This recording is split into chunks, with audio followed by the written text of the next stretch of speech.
Hi, my name is Morgan Foley. I am 23 years old. I'm from New Jersey. I have my bachelor's degree in psychology. I just kind of started this program, so professionally, I am not in that field yet. I'm a server, but I like the program so far. My last course that I took was super interesting. I learned how to decipher the DSM-5 and make diagnoses,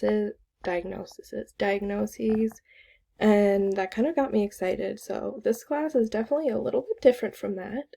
I'm a little nervous, but I'm also a little excited. I'm sure, everybody kind of feels that way, especially in the beginning.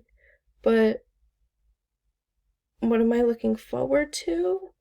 Learning more about policies and government. And I mean, our first discussion assignment, it taught me a lot in itself. So I'm ready to learn. I'm eager to learn, and I hope we have a great class together. Thank you.